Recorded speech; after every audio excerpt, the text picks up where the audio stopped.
It's on. Dylan, it's up to you. It's on now?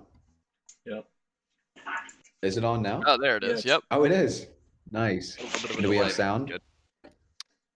Should have sound. And we have sound. We Got sound great, lovely, amazing. Hello. Hello, everybody, and welcome back. Once again, this is our fourth or fifth stream ever one of them. live with the Yeah. family reviews. Definitely our first one on YouTube, and definitely first one here with our fantastic writer, Frank, who you will meet and get to know over the course of this long and arduous musical discussion.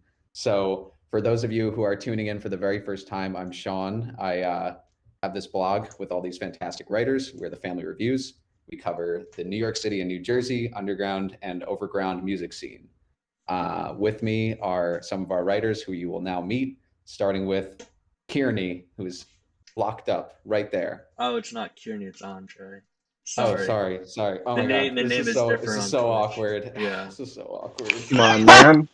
Yeah. So I've been here the longest, so it's true. yeah. So yeah, I don't really know that much about music. I'm just Sean's good friend that have pretty bold opinions and thoughts about things. So maybe I'm perfect for this. I'm gonna popcorn over it to Dylan. Hey, I'm Dylan. I've been on all of these, I think, so far for the live streams, just to talk about some music. Met Sean a while ago, yelled over some New York City bars about music videos or something, went on a boat and saw Propaganda, and here we are. Why don't we have Frank introduce himself? Wait, so we're doing like introductions? Yeah. Ooh, how to introduce? Yeah, just a how I got hello. involved. How's your day going? What's your name? Hey, my name's Frank. I don't know. I joined the website. I just was bored, and so I emailed. No, I didn't even email. I DM'd Sean because you guys had followed me for some reason. I don't know how or why.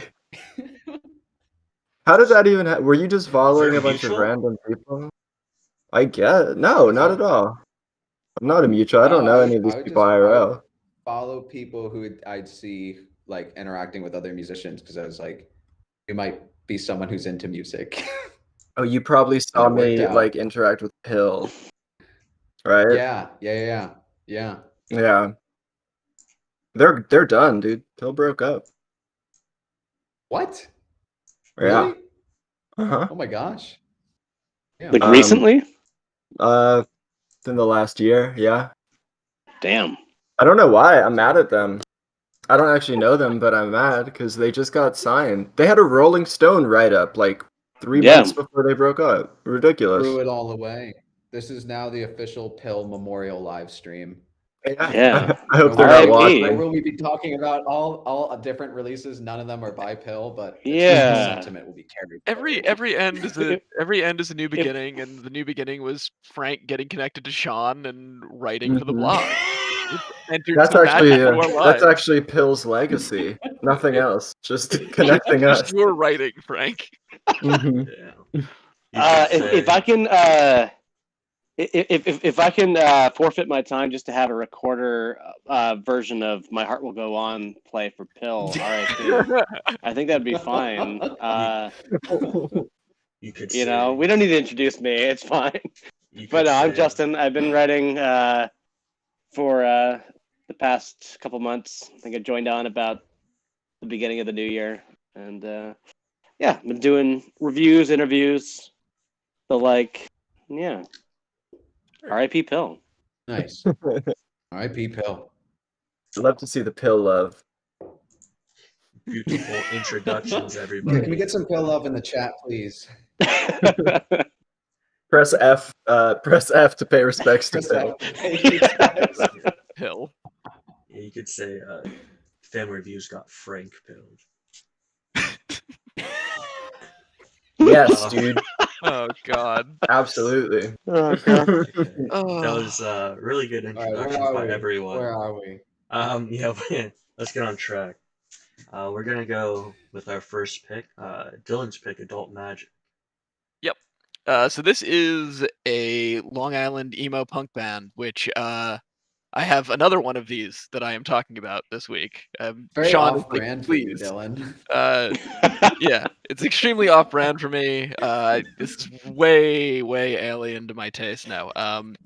These are some folks from another of my favorite bands, kind of new band. So these are Jesse, Mike, and Chris, two of whom played in Iron Cheek, or I've seen play live with Iron Cheek at Amityville Music Hall a little while back.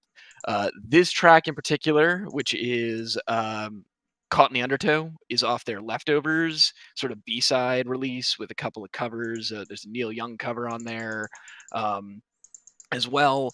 And it's interesting because they put out their first EP back in 2019, and this was a cut off there.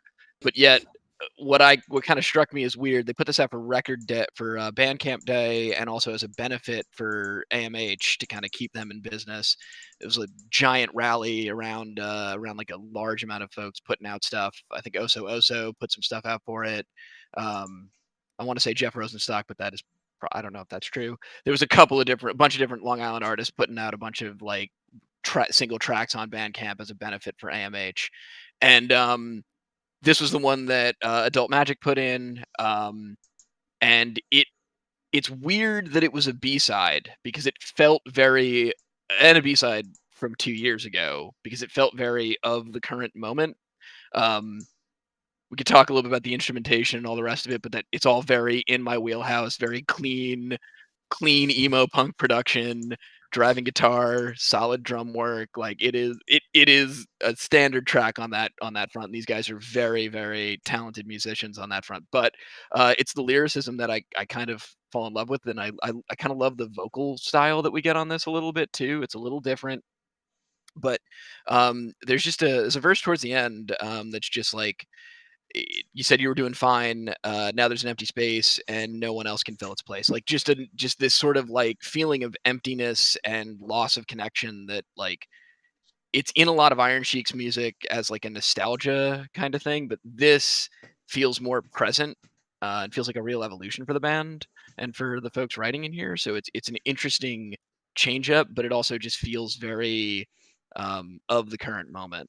And maybe it's just me, but that sort of feeling of loss, feeling of like just almost mournfulness is kind of interesting and a little different. Yeah, I didn't have the I got backstory. I didn't know it was not like written like during the pandemic or like over the course of the pandemic, because Yep. it is like when you're hearing it, you're like, oh wow, that's like so timely. This is they're really hitting the nail on the head with this, like, because a lot of it is kind of like getting swept up in like, we like the undertow, like the monotony, and like just like getting like feel like you're like held under. Mhm. And like I feel like outreach has been like a huge problem with like a lot of people struggling with like, like mental health issues, and like not being able to like, some people like can't work up the, the motivation to like call a friend or like talk to them or something. And then most people be like, oh, I'm okay, I'm fine. But like the isolation, I think, has been like preying on a lot of people. And that was like definitely what I was hearing through the lyrics. So I had no idea that it was written 2 years before. That's why I picked it, because it is interesting that it's almost like they cut this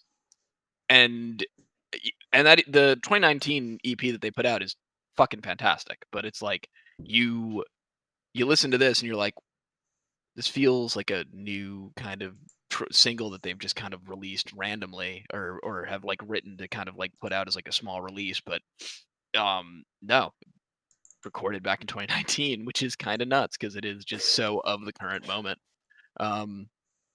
Yeah, and I mean, I just wanted to talk about these guys because this band and the bands they're kind of connected to, and the venues they're connected to, are all like really important to me over the past like 5-6 years. Like I've been going and seeing a lot of their live shows. Sean, that was like, I think that was like the first concert that we went to together. Was me and you That was go see good. Iron Cheek. We talked about that at some point, but like we saw Iron Cheek on a boat with Propaganda, and like I don't know, it's just like that local music scene has been really important to me, and I was looking for an excuse to talk about it. And then with the AMH benefit thing on Bandcamp that everyone should go check out, which I'll throw a link to in the chat. Between that and and Iron Sheik's first full length, kind of turning 10 years old last year. I just wanted an excuse to kind of talk about these guys and throw some love their way, because they deserve it. They're great. They're fucking incredible. Yeah. I hadn't given them much listen. Like I've heard the name a lot, and I've more than likely heard a lot of tracks off their 2017 release, but like I hadn't had a lot of exposure to them. And like coming from like your, wheelhouse of like that very like clean, like precise, but like quick and fast, like, like pop punk and emo. Like I like made mention of it when I was listening. It's like, it's clean, but it doesn't feel sterile, which I love. That's always like, cause there's a lot, like there's a lot of that where it's like, it's so clean and it's like so like crisp that you're kind of like, it's like looking at like a fucking white linoleum floor, and then like this one had like a little warmth to it and like character, which I really appreciated. Yeah, I think that is the kind of like perfect split that you have to hit with this kind of music. It's that if it's too clean, it feels dead. And I think that maybe that some of that is sort of the streaming of pop music from like when we were kids, basically. I think a lot of emo falls into that sort of trap, because they want to sound so like, they want to sound so clean and crisp, because they want to sound, they want every one of those notes to really stand out. That Midwest emo shit, like not shit, you know what I mean? It's cool, but all of that Midwest emo and those like riffs and stuff, feel like they're very proud of them normally, so they want every note to stand out. But it's that math rock influence. It's that math rock influence, right? Like you want that like very like particular sound to it, and when it's too clean, it sounds like dead. I don't know. Fucking dead. It's dead. DOA. But just like really, I don't know, like warm is like a word I just keep coming back to, saying over and over, because it's like when it is like that riff that opens the track, and it's like, it's a simple riff, it's like dumb simple, but like so just like endearing, and like warms you up to like the rest of the song, and just like know exactly what you're in for, right? Yeah, that opening is I know where I am. I'm halfway through a Narragansett. I'm standing behind 30 or 40 sweaty people, and I'm getting ready to finish this Narragansett, or it's going to wind up on somebody's back, unfortunately. Like that's the feeling that I get from it. It gives me. It does. You said warm. It's the warm and fuzzy. Yeah. It's the temperature of the Narragansett. Yeah, exactly. It's the warm Narragansett that I've been holding since sound check, and I'm just like staring at it. Yeah. I think I don't know if anybody else has anything else to say about this one. I know it's kind of like a simple pick from me, but a lot of it is a shout out for that. One, for these guys, because I think they deserve it, and they've been crushing it. And it's unfortunate that like right after putting out a killer EP in 2019, they kind of like wound up with the 2020 that we wound up with, not being able to really tour on it or get some momentum. And wanted to shout out AMH and the Benefit for that venue, because it's a special place. It's a super special place. So yeah, I mean, it might be good to share that link too at some point, just to have that available. Yeah, toss you that got it. in the chat. Yeah, it's in the chat. So awesome. Wait, this is from this is like Long Island. Yeah. Out in Amityville, just a local venue. It's a small bar, small venue, in Amityville, and it's like, I don't know how to describe. How long has it been there? Is it the same Amityville as those really shitty horror movies? It is. That is actually the same Amityville. The one really good horror movie, and then 7 sequential shitty ones that came after. Yeah, it is the one and the same. I will say, like, one of the things, I will only do this tangent for a very short second, but one of the things that stuck with me, like weird things from horror movies that stuck with me as a child, was the one where it was an Amityville Horror like sequel. I think it was like the 3rd or the 4th one, but kid like wore headphones, and the headphones told him to like kill his family, and it like made me afraid of my Sony Walkman. It's like, I get it. Right. I was like, I really wanted to go up in my room and listen to Green Day, but I'm like, I'm scared I'm gonna fucking kill my whole family. So I don't want that. That was just from you sound like a Christian fundamentalist. Like if you listen to Green Day, you'll kill your entire family. We're gonna do the Satanic Panic, but it's pop bands are the target now instead of like black metal. That's Instead what of we're gonna heavy do metal now. bands. Yeah, it's Yeah. now pop punk bands are the Satanists.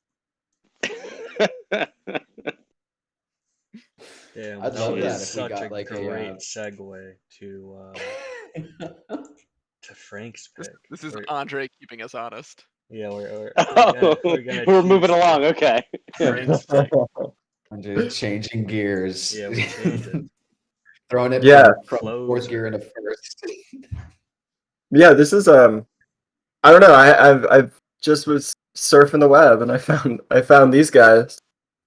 I don't know. I thought it was pretty good. You know, it's actually kind of a normie way of this. I'm gonna rephrase completely, but like it's super difficult for me to find like new music that came out in this specific region like pretty quickly. So I just look at all the big music blogs and kind of pray that an album that comes out that I listen to and like enough is from New York, and enough of it is, which isn't totally a surprise. But I found this off of the Stereo Gum album of the week. This was the album nice, of the okay. week. Yeah, I was supposed to put a track though, but I accidentally put the whole album. The first one was my favorite, just because like for some reason, it gave me like new metal vibes almost. Like the riff Oh, there. yeah. I mean, it Mhm. changes Oh, yeah. up fast. It's like very dynamic. Like there are a lot of things going on, but like that initial riff really kind of to me, and it sounds almost thrashy, kind of new metal. Pretty Yeah. interesting stuff, yeah. Yeah. But I I don't think think like for me, what's that? nothing. Oh, I was gonna say like the first thing I thought of after hearing it was like it was almost like a early. I don't know if the band that came to mind is like Gorilla Toss. If you're familiar with them at all, but they're Oh, like yeah. Love Gorilla Toss. them. it's like early Gorilla Toss by way of like Life Without Buildings. That kind of same like Uh-huh. yelpy like art rock kind of art punk kind of vibe. That kind of Thing. the vocals particularly like the first thing that jumped out at me. It was a pretty cool track. I didn't know what to expect going into it. Just like with like the name of the band and like the artwork, it was just like okay.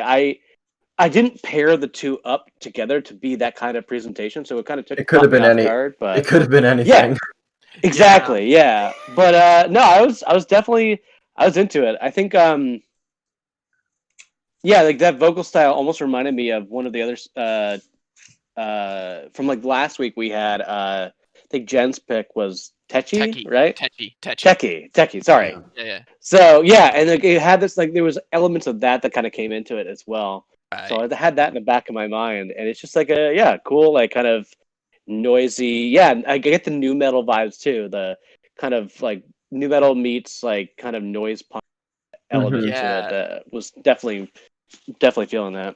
Yeah. Well, I also noticed that their third track is called New Refused. I thought maybe they were like calling back to the band Refused. Yeah. So, I think which that's would have very been intentional too. Yeah, I think it is because it does give me those vibes. I mean, Refused was very, very much kind of rejecting the straight power chord kind of driven stuff and went a little bit more riff heavy, a little bit more metal influence. Yeah, no, this was an interesting one. Frank, it's funny that you're like, oh, I found this like randomly because when I listened to this, I was like, yes, feels like Frank. This felt like it felt very of your kind of energy too, and I like and Justin, like you mentioned Techie, and I think when I was talking last week about them, I brought up Perfect Pussy, which is right, yeah, and like this one even more so. Like that 2014 Perfect Pussy album, like I was listening to two Closer I love today, that.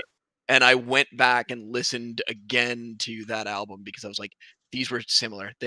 And I think the things that kind of stood out are the drummer Ryan in Closer. Her vocal style is so clean and so crisp, and they like know to sort of lean on that and have the confidence in that to kind of like let the mix come back a little bit and bring her vocals forward a little bit more. Where Perfect Pussy is a little bit more like it's closer into that garage noise You rock hear sound. everything all the time. Everything all the time. It's an overwhelm. It's a wall. It's Oh, the no. sound kind of approach. Yeah. for sure. Way more curated, like bit to bit, where you can kind of get pieces more and focuses more. But That's my favorite part of it. I mean, the Perfect Pussy is like that sound, that like initial, like incredibly grimy, incredibly difficult to discern, and yeah, I miss them. They were really great. they were great. They had a really cool sound that Yeah. was pretty original. Yeah, and so the other thing that I went back to within one stem from Closer was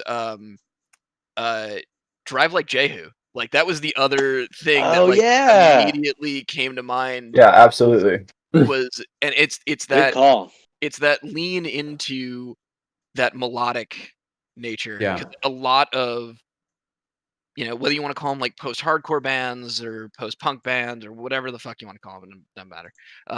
Like having the confidence to kind of like go in and bring forth a lot of like stronger melodic elements, it, you can kind of get too lost in it if you're not careful. I don't think they do because they're so grounded by Ryan's voice. That's like kind of your guiding light no matter what else is going on. And I think the cool thing too is And- like I was saying this to Sean earlier. She's the drummer. This is a rare vocal drummer. I never the post-punk understood scene. how that was possible. It is so difficult. Honestly, Yeah. like that Like- is the biggest like holy shit, you can hang. Like that's rough. That's hard to do.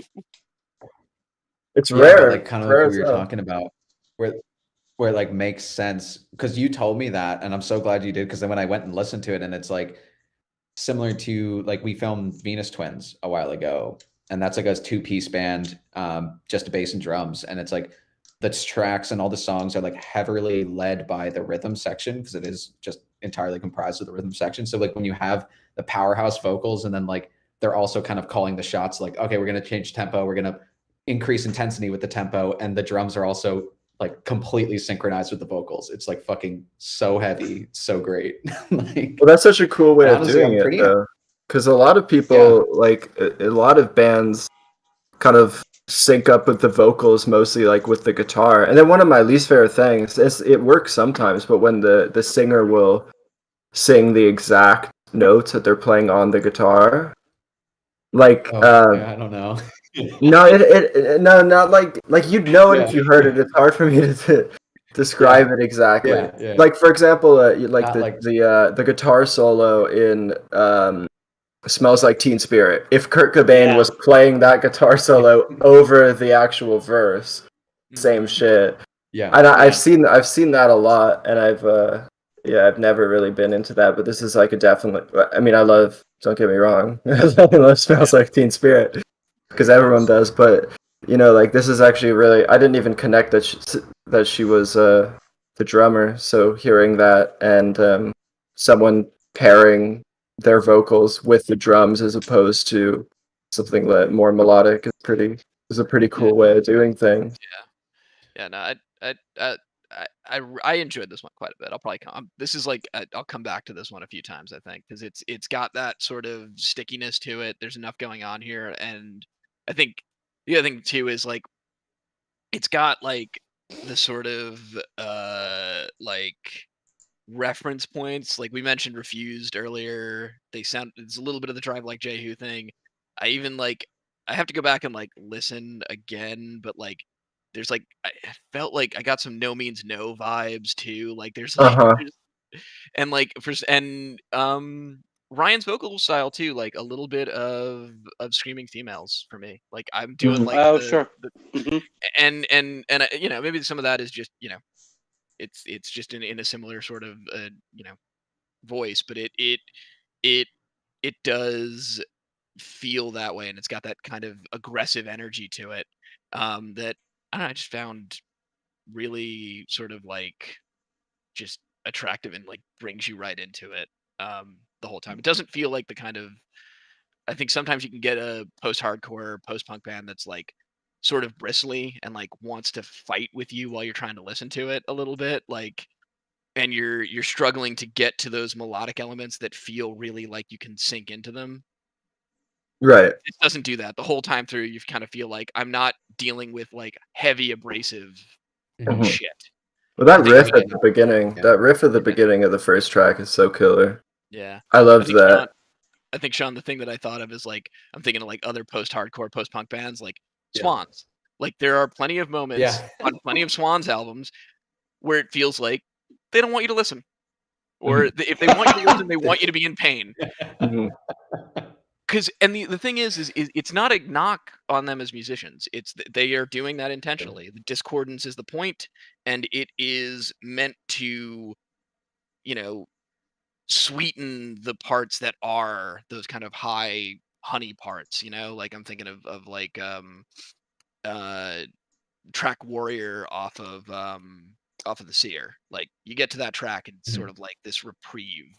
It Like gives you still Oasis, a little Yeah. break, a checkpoint. yeah, yeah.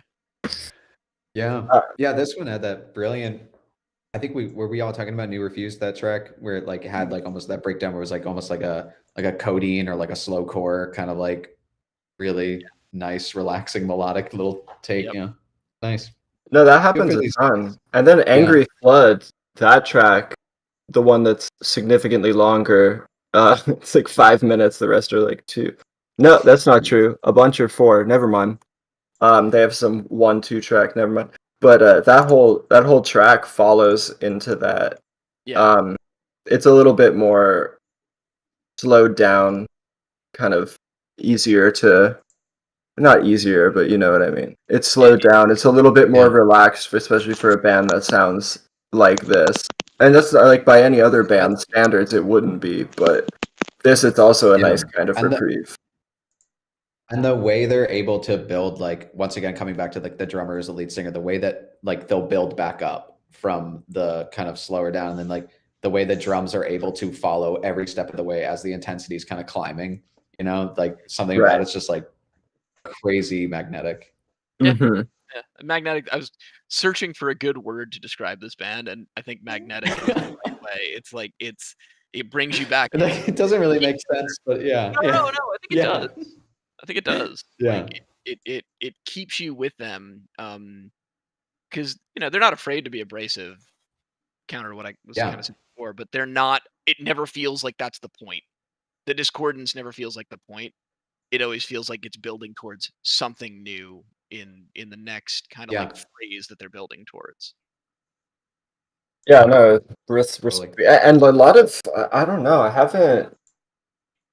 Maybe I just don't keep up enough, but like a lot of hardcore, I haven't heard a lot of good shit recently. I mean, I like all the shit off not all of it, but stuff on like Toxic State Records, like Warthog and fucking uh Miasma, and the other one that I really like, Hank Wood and Hammerheads. Like a lot of punk I haven't heard a decent amount that I've really been into, but I really think this is cool. Yeah, no, I like this a lot. Yeah.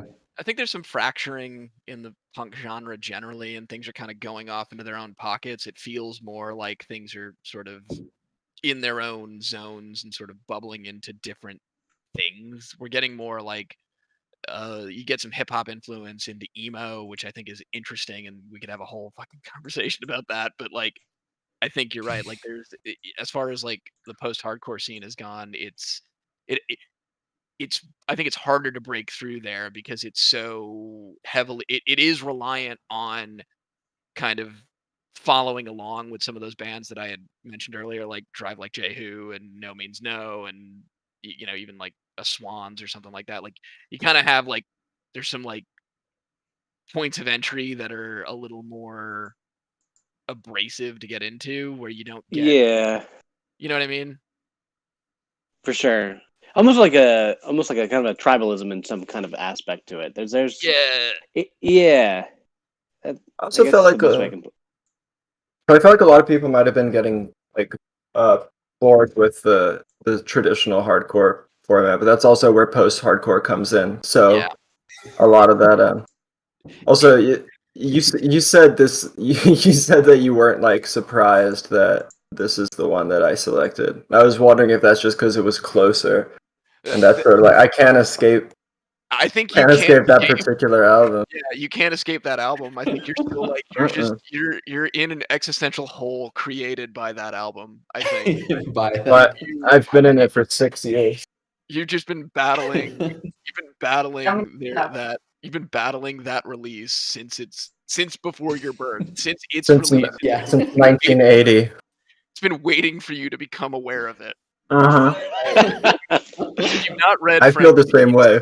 On Closer, you really need to read Frank's piece on Closer because it is absolutely incredible. It's very good, yeah. Wow, thank you. Yeah, no, seriously. As I'm like about to another, blush. it's one of those moments of like I read it and I'm like I love this and I love like digging into it. It was really awesome to kind of experience the first time through. But wow, thank you so much. That's the nicest shit I've ever heard.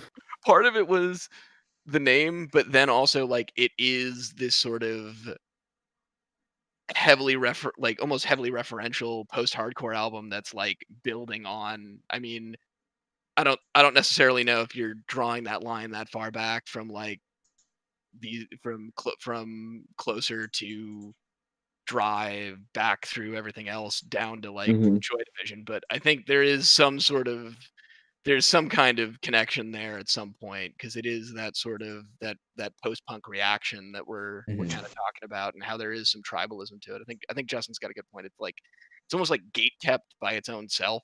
It you have to kind of search it out and then you kind of have to fight to stick with it if you care about it and feel like interested in it. Right.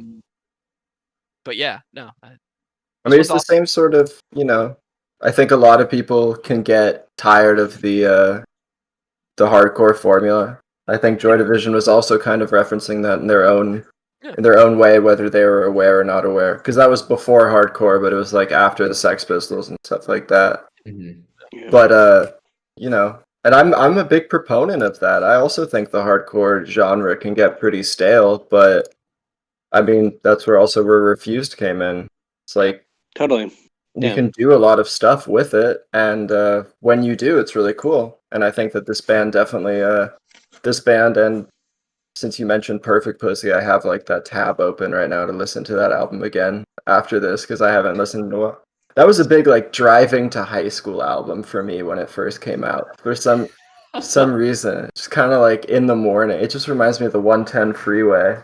I went to school in like downtown LA, so like it has a close association with the Long Island Railroad for me, unfortunately. But it is a thing. Both in transit though. Yeah. Transit, like I was on my way to like my first internship like in 2014, so that was what I was listening to because my girlfriend, who's much cooler than me, it was like we're gonna go to this New Year's Eve party and it's like Mickey Blanco and Perfect Pussy, and I'm like,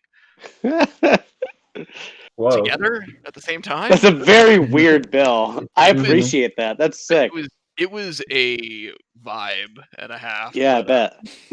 Like, it's one of those things too of like those bands, Perfect Pussy, we talked a little bit about them, but like that kind of that band has such a strong live presence, and we talked a little bit about Adult Magic earlier. Again, they're from Iron Sheik. Iron Sheik's like live presence is the kind of thing that I miss specifically right now. So yeah, I don't know. I think my only association with that band is being hungover at my friend's house drinking coffee in the morning on like a Saturday. Also works. Honestly, works more than the freeway or the train. I was on the train. It's like put it on making breakfast. I'm like, okay, we're gonna do this. All right. Yeah, I mean, I was hungover on the train. If that means anything. Well, there you go. Okay, cool. Yeah. It is like Shake Loose album. It like that album in particular is like wake the fuck up and go kind of thing. Yep. Totally. We gotta change tracks. I try to find a good way to segue, but there is none. So yeah, no, that's good. We gotta Jump right go in. to Justin's picks. Is it Rachika and AR? Yeah, I'm unfortunately I didn't do the background to get the correct pronunciation of the name, but that's where I was going with it. Was Rachika AR, as my understanding. Um, her release on NNA Tapes, which is I'm actually a big fan of that label. She put out an album last. What day are we? Like probably at this point, I think it's like probably 2 weeks ago now. Like not this past Friday, but the Friday before that, she put out "Our Hands Against the Dusk," and this is the closing track on that, which she has been featuring kind of as a unofficial single. But the song is "No Future," and I'm into it in the sense that like she put out a couple singles. The first single was very much kind of a um ambient kind of guitar heavy piece of music called "Trembling of Glass," and this one I think is interesting because there was a post that she put out prior to the album's release of like critics and other writers drawing these kind of comparisons to emo, which I think is very funny because she was saying like, "Oh, this is no way." Like I don't understand like where these comparisons are coming from, but there's if not in kind of emo element, there's at least a very like kind of gothic element to this track, in my opinion, in terms of the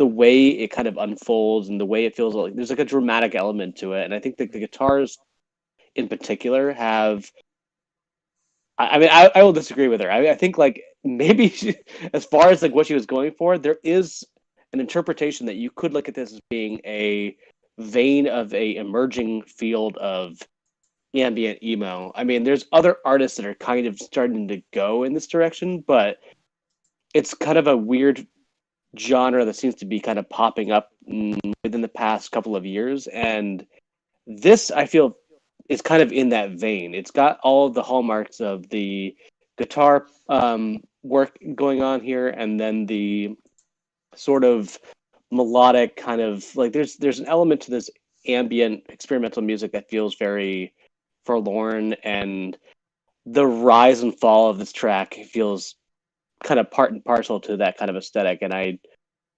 enjoy it. I just think it's an interesting direction for this kind of music to go in, and it feels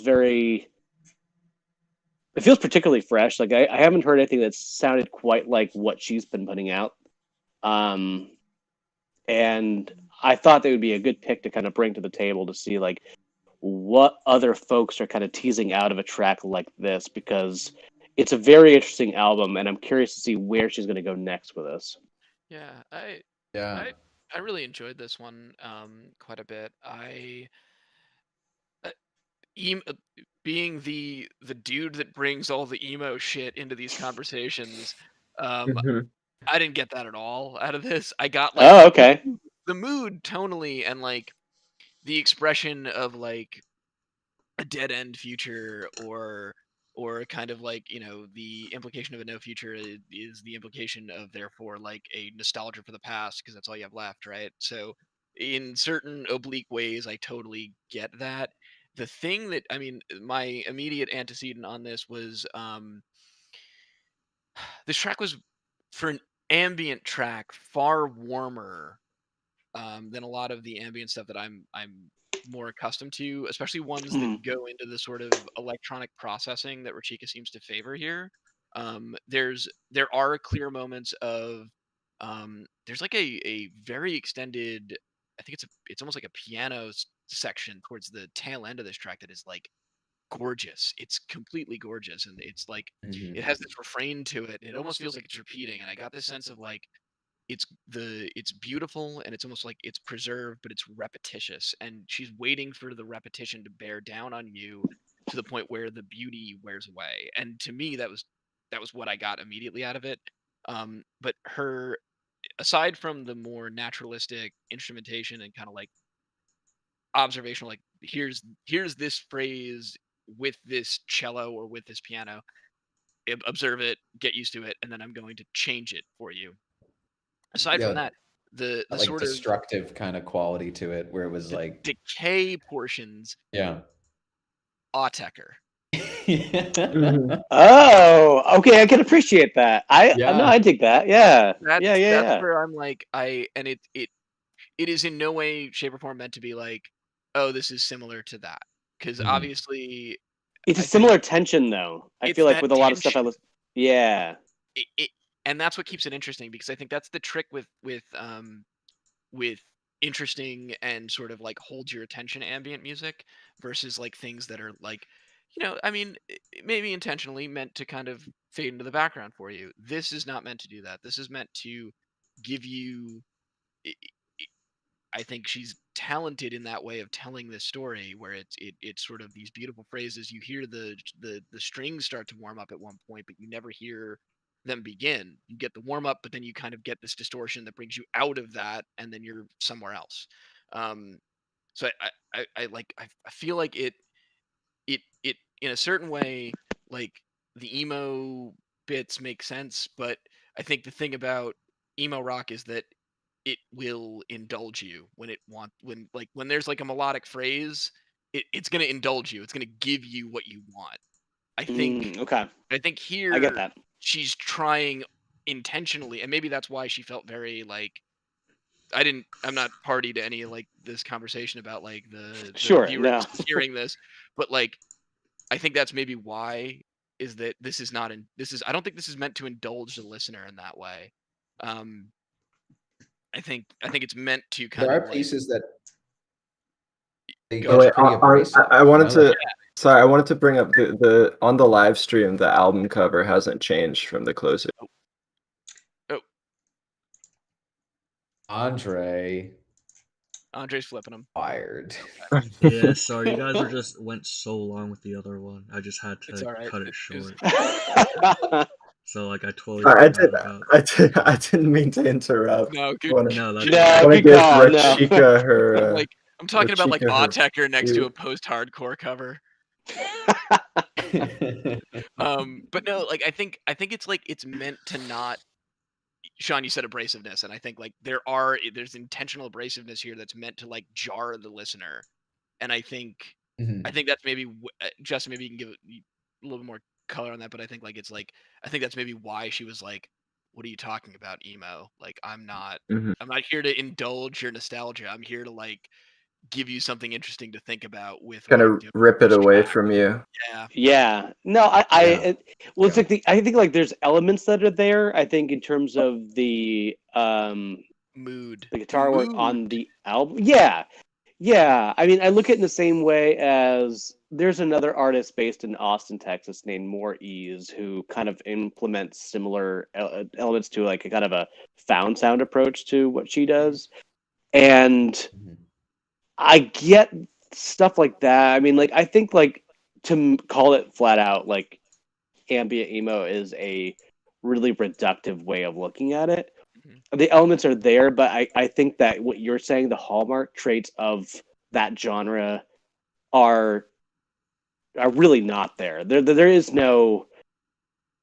You're kind of on a roller coaster in a way that you're not expecting a sense of cathartic release. I mean, there are elements that do rise and fall, but it's not going to give you the same kind of call and response or like kind of like that release that you would get from listening to an emo track. Yeah, Mhm. I think Yeah. the close cousin to kind of like think about, if you're talking like ambient, like post rock adjacent stuff, is sort of like The World Is a Beautiful Place and I'm No Longer Afraid to Die.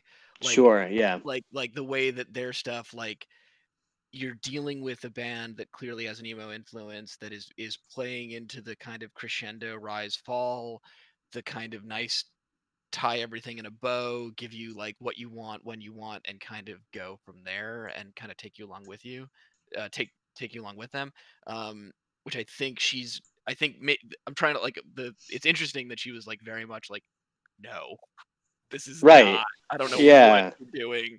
No, and I think it is. And I don't know like what it was, like if it was like early copy or if like something from the label or what, but there were some folks who were catching on to some sort of sound that they attached that label to, and I guess he was just outright like, I think it's funny that people are even considering this to be anything related to the work I'm doing. Yeah. But it stuck. I don't know. It stuck with me to some degree. I'm like, yeah, okay, I kind of see that. I don't know, but I don't know. Mood, it's there. I think there's Sure. an Yeah. overlap of mood where it is mournful. I think this track is like a mournful track. It's a little downbeat. It is, but it isn't. I don't think it is indulgent. No. Without, I mean, not to. I love emo music. We know this about me. But it can be indulgent, and I think she's trying to not be. I think she's trying to work something out that's a little bit more.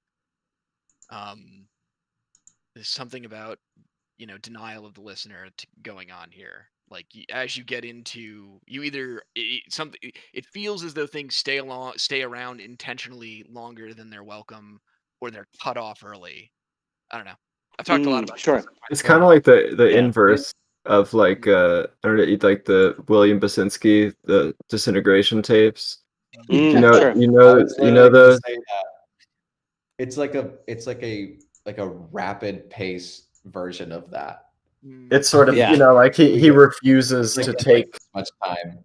Yeah, he refuses to take the sound away until the reel fully disintegrates or whatever, and she kind of gives you these little snippets of, I mean, it's like a similar kind of sounding thing, without the loop, but I don't know, I actually really loved it. I thought it was really great. I'm happy to know like what this is, and I want Rachika to play a show now that we'll probably be able to go to those within the next few months, right? I would love to see this performed live. I think the entire album is a really interesting piece to kind of like, just to kind of see this broken down into its parts played live would be super interesting. Yeah, I think so.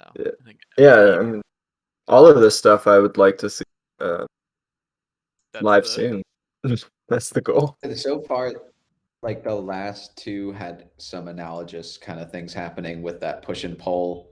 Like as you were even talking about this most recent one, I was like seeing a trend of like, and even in Closer, where it was like they'll push you away and then like sucker you back in with this like sweet, like kind of like melodic sound. You'll like almost like fall into it and then just get jolted right back out. Mm-hmm. Yeah. Interesting. Guys, I'm gonna be on my game this time. Yeah. We're cutting it a little close, so I'm just gonna move it to Sean's pick. That last one was Rachika Nair, No Future. Justin Speck. Nice. Yeah. So Sean, tell us what you got for us. So this is a song by Krallice. For those of you who do not know, Krallice is a pretty prolific black metal, atmospheric band from the New York area. It is off of their album Demonic Wealth, which my brain kept saying Demonic Wreath, and I like loved that, and I was like, oh, it's so cool. Kind of an oceanography sort of thing going on. No, like the Christmas like wreath. Yeah. I've got like I thought you meant reef. Ouroboros nailed to my wall. Coral reef kind of thing. This, like, I imagine like carolers going up and like ringing the doorbell and like the Christmas wreath like vomiting blood on them. I've got like an actual like like the illuminated manuscript, but it's like an actual Ouroboros like nailed to somebody's door as their wreath. Like that's what I got in my brain. Dude, that sounds tight as hell. I know. Yeah, right? I'm locking that down. Ouroboros wreath. Mm-hmm. I want to get that shit tattooed. Yeah, hang that on your door, man. That's sick. But anyway, great band. I was really intrigued. I kind of brought it to the table because I was reading on the page of the actual album itself, and it may be a little like gimmicky and a little like interesting, but like I thought it was crazy that this band, who I equate with like a really specific kind of like sound, like it's a larger than life kind of sound, and like they've changed it up like throughout a lot of releases, but in this one in particular they actually record it all in isolation. and then like in some cases like off of like a phone, like it got like really Hmm. DIY, and I was like, how the fuck is this gonna work out? Like, and it honestly, I like this a lot more than like a lot of their other stuff. Like I came to like this a lot, and I think it's because it really does different things with like black metal that I've been hearing from like a couple other musicians. There's this one we recently featured from Albany who like tries to find the gap between synth pop and black metal by like Ooh, introducing okay. A very wide introducing- gap. he's reaching with all of his might, but I saw some kind of like ideas that he kind of been implementing in his releases, like kind of making their way into this, and it like gets me excited about black metal again because it's like it can kind of move forward and continue to evolve instead of being stuck in the 90s. I was gonna say with like, this is the kind of thing that you say and then somebody gets really mad at you, so I'm ready for it. I don't know if black metal is like, I think popular black metal is not stuck in the 90s. It is stuck in, when did Sunbather put that out? When was that Sunbather out? 2013. 2013. That is the exact yeah. moment that black metal yeah. is stuck in, is that Sunbather release. I'm sorry, like I know a lot of people are like, it's not black metal, it's not black metal, like just getting into arguments about whether or not it's fucking black metal. Who cares? It's not. It's not black metal. It is, but it is the sound that people associate with it, so it's hard to move past it. There's elements of it there, right? I mean, like Yeah. it's hard to deny that. I mean, to say that like it wasn't at least influenced by black metal, the band itself, it's No, it's Come on. absolutely black metal. It's a very funny conversation, and a very lot of Yeah. and a lot of pretentious metalheads are very anti. So you, well, yeah, What do you- Sunbather, what Death would Heaven. you consider a band to be black metal? Do they have to have someone in prison or something? Like what's the Are deal? you just trying to No, drive this conversation towards Varg, and we're not going to go there? No, it needs to be. Varg. It needs to be cold, and it needs to know its European roots. So you- That's It needs a manifesto, you know, maybe A manifesto. what is this maybe- thing? Julian An perspective. Oh god. But but it is interesting that, so that information is like very interesting that they recorded this entirely in isolation, because my like the first thought in my head as I was listening to this is, one, oh, it's a black metal pick from Sean, that makes sense, and then two, this is a very even mix. It's like it is like it's it flat. is a flatly even mix, and it's super interesting to listen to, because it's like normally you get vocals lost in their overwhelm, and here they're not lost, they're clearly there, but it's like it feels like combat between everything else that's going on. totally. And it almost is like a Yeah. little bit of a low mix for black metal. Well, Which I like, think is also interesting, and I kind of like it kind of goes counter to, maybe it was just me, maybe I didn't listen to it loud enough, but hey, we're back at that conversation from 2013.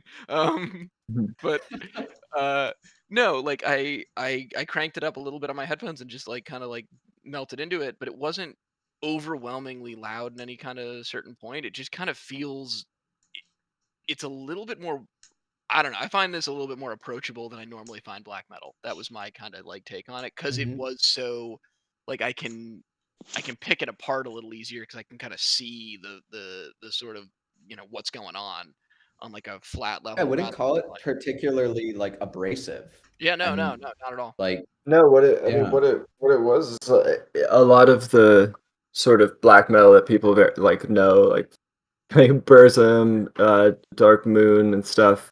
Not Dark Moon. What's his name? Dark Is Throne. it Dark Throne? Dark Throne.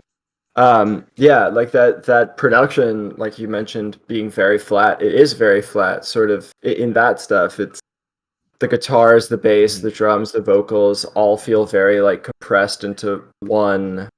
I don't even know what to call it, but you know what I mean. And this almost had. It was different than a lot of the other depressive kind of black metal stuff. It almost had like some like thrash riff to it, That's what it is. which Yeah. which I like really love, because I actually like thrash metal more than black metal. I'm like more into Slayer than Sure. Burzum. But I think no, it was very frantic. It was very dynamic. Sean was I ready. really for liked the Yeah, all it's- of that. my bootleg Metallica shirt. Dude, I can go get my Just got- Slayer shirt right now. Hell yeah. I love Metallica. They're the best. I think that's right though too. Like there's like some clarity in the guitar here that kind of gets missed in some of that kind of sludgy mix that you sometimes get. Sean, there was a track that like we talked about like I don't know, it was a while ago, but it was the last. I think it was the last like sludge metal, black metal release that you had brought up on the blog and we'd written about and we talked a little bit about it too. And it was like this is just like kind of like it just Oh. leans so far into the compression and how kind of like sludgy and kind of just in the muck it was that it works. And Yeah. here it feels like it's elevated a little bit above that. And maybe Frank, I think you're right. I think it's like the clarity of the guitar kind of like carries a little bit and makes it feel it's still that flatness, but it's open enough that you can kind of see what's going on. And as you're hearing it, you can kind of like pick things apart more so than you can with like a traditional black metal release. You know, So I the was pads and yeah. the synth is pretty clean, like surprisingly clean. yeah, really. That Mhm. came through quite a bit. I was Mhm. thinking I don't know, about yeah, sorry. I was just gonna say I was thinking about what Sean said about like how they recorded this all in isolation. Like, I really like the track, but it made me start making me think when Sean told me this fact, like how when does like stops becoming like a feature of the song and start becoming like a gimmick and like, oh, we did this all in isolation. Like, what do you think? I mean, I feel like it wasn't. I mean, it wasn't like the Birdman effect where it was like this movie was in one take and then every fucking movie was in one take or shot on an iPhone or something. It's like the fact that it was recorded on a phone is an interesting like piece of it, but I don't think it was to flex. I don't think the intention was. I think it was more of like a bit of circumstance and less about like we're gonna see if we can. Like they weren't playing up the angle. If they could see if they could do it all in isolation. And for me, that kind of draws a nice distinction between like a gimmick and like they're just trying to make music still like in these circumstances. Yeah, and I think like for me, like having actually not known this until talking about it now, and hearing some of Krallice's past stuff, I thought this went really hard. I love this song. This song is so fucking good. And so like hearing the fact that okay, yeah, so it's recorded some of it on a phone makes some sense given the like what I interpreted as a highly experimental production value. Like it's all a block, right? It's like this heavy mids. It's just like this wall of sound, and I was just like, "Holy shit, this is fucking cool!" And I was listening to it, I was just like, "This is just something that I feel like as a sound, as a tone, I wasn't familiar with." But like, oh, because it's it's not in like any kind of like intentional studio. This is so yeah. I totally was into this. This was a really interesting sounding track. I thought that the whole approach, yeah, you can kind of hear a little bit of everything because that's one of my biggest complaints with black metal in particular is the fact that a lot of times you do lose some of the vocals in the background because of everything else is just so brought to the forefront. But I didn't lose anything here. I thought, yeah, as Frank was saying, the synths were really clear and just like I thought there was just this really cool droney element to it, especially as you get to the end of the track. It's just all noise in your face, and I was actually listening to not on headphones but in a car with probably at the near higher volume of what my car could actually do. I drive a Toyota Corolla and I was like almost like kind of making the speakers kind of freak the fuck Shaking out. the car apart. Yeah, no, it was good. It was a good time for sure. Anyone have I mean, anything else? the sort of ambient Rachika wasn't missed in the well, how do you even say it? Krallice. Krallice. I mean, there was enough. There was a decent amount of ambient stuff in there too. Like Sure, there was a lot of movements, and I think that's actually been kind of a recurring theme in all of the tracks mentioned. As kind of there's not one thing going on the whole time. There's a lot of different sort of sounds mixed in pretty seamlessly. and styles mixed in there too. Yeah, you mentioned drone for a second there, and I kind of, maybe this is why this touched off a little bit, because I am somebody that will continually go back to Dope Smoker and just listen to Sleep, and why not?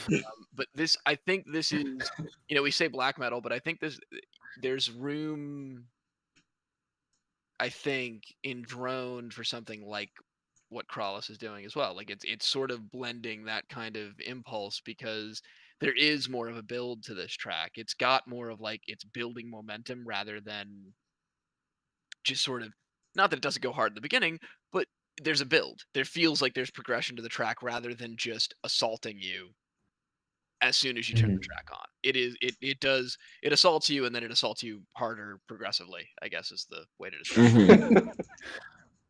But what is that, like, that bridge that we are like, at least I kind of like notice a lot between like ambient and between like drone and like black metal? Is it because black metal is so close to already being drone that it's just like not a stretch to like just make like, because it's like, No, you're right. there's in Yeah. a certain sense, it's like it is self-imposed genre discussion. I mean, Megan's written about this a bunch, and it is Yeah. true. I mean, she wrote it specifically about hip hop and rap in Chile, but like, it's true of every genre under the sun. Like, at a certain point, Yeah. you're just putting a fence up and saying, I'm this and not that. And I think in certain terms, sometimes it's if an artist is saying that, it is, I think Rachika is a good example of that. Like, I think there's something about intrinsically being classed as like an emo act that she's rejecting because it's not true to what she's attempting, versus like, I think here, like, I don't know, I mean, Krallice is probably pretty adamant that they're a black metal band. This sound, I think, appeals to a lot of folks who are maybe more into drone or ambient. Yeah. I mean, like me, I'm more of like I'll pick up an ambient track or like a drone track before I'll pick up a black metal track. But I loved this. Like, and I mean, I think that's sort of, it cuts folks off. It puts like artificial barriers up, especially now. I mean, like, Frank, you brought it up, like how hard it is to find new shit that's going on. It's even harder if you're like, oh, I don't listen to black metal, I'm not going to try this. Like, Also, a lot of black metal has been like compartmentalized for 3 decades now. I mean, Yeah. it's a For sure. I think that's why people stuck to or cling on to Sunbather so much. Yeah. Like they tried something new, which is something that the genre has like lacked. And like, I'm not like a big black metal guy. Like, I know very much of the basics. Like, I had a small phase, didn't like totally stick. I think it's cool, but so, someone could combat me on that statement if they wish. But it's like hardcore too. I mean, there's not too much wiggle room in there until someone comes out and starts like changing it. Yeah. I mean, with a lot of metal, with a lot of death metal, black metal, grindcore, whatever, you pretty much stuck to a singular vocal style. And if you don't do the vocal style, then it doesn't count. You are pretty much. I mean, every every aspect, every instrumental has to kind of fit very closely if it wants to be considered what it's trying to do. And I think that this is like, they do a good job of that trying kind of to genre fight it a little bit. Yeah, that kind of genre, like almost like, I think Dylan said, like gatekeeping. The genre gatekeeping is like to a detriment to a lot of music genres like black metal, where it's like Frank was saying, like, you have to sing this style, you have to sing this way, otherwise it's not black metal. Yeah, and it's like, that fucks it up, because then there's a lot of innovation that just goes unrecognized, or it just doesn't happen because people are afraid, like, I wanted to be in a black metal band and now I Well, I think some of it too is like kind of melting away generationally. You see some stuff happening now within like you get some level of like new metal influenced hip hop artists, and that becomes like a different sort of, that whole thing becomes different, because now, like, if your antecedents are like fucking Linkin Park and MF Doom, you're gonna make some stuff that's gonna be very different than anybody else has probably made, especially if like that's your main like shit that you like you're gonna make some new stuff. Yeah. I think the sort of like purity of sound that I think a lot of, as Frank was just talking about, like you can get into that sort of conversation when it comes to black metal, and it becomes almost like inhibitive. Like it stops it from growing. It stops it from moving out of its boundaries and becoming something new and different. And not saying it has to be. You're always still gonna have, like, I think the thing is, like, you're always gonna have black metal bands. I think the interesting thing is when you find a band that's like starting to flirt with bridging between something else, and you get some interesting interplay, you get some people that you normally wouldn't get to listen to that kind of music to start listening to it. I think Krallice is doing that here a little bit. Yeah. I think that's part of it. It's like, I think it's a little bit of a wider audience appeal. I think the thrash guitar kind of stuff, the stuff that's it's a little cleaner in the mix, it's a little more discernible. Vocals are still kind of clean. Like, it's still black metal style vocals, but they're cleaner. You can kind of discern them. It's flat, but sort of like you got a viewport into what's going on as you're listening to it. You can kind of pick everything apart, and it's kind of awesome for that. I applaud them for having the courage to kind of do that, and like it doesn't feel like a muddy mix is hiding anything here. It feels like this is like good musicianship like in front of us. Like, it's good artistry, and it's just, we talk about that a lot, where like if production is too much in one way or the other, it kind of kills the soul of whatever you're listening to. We say it all the time. Yeah.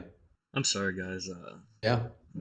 It's about time to close out. Yeah. I mean, it's Go for it, Andre. Sorry, that was my fault. Anything else? All right, we Andre, wanna sing talk? it.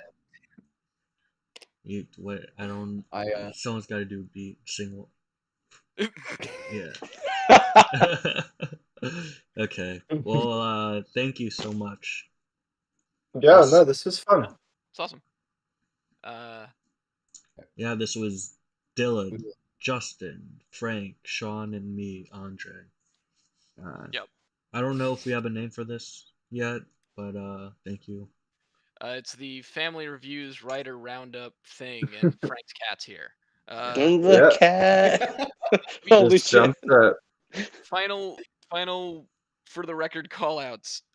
Adult Magic, Caught in the Undertow. Frank, you brought in Closers, Within One Stem. Right. Justin brought in Rachika Nayar's No Future, and Sean brought in Krallice's Disgust Patterns. So hopefully let's get these guys some publicity, right? Go listen to them. Yeah. All of them. I think check them out. Thank All right, you, guys. and good night.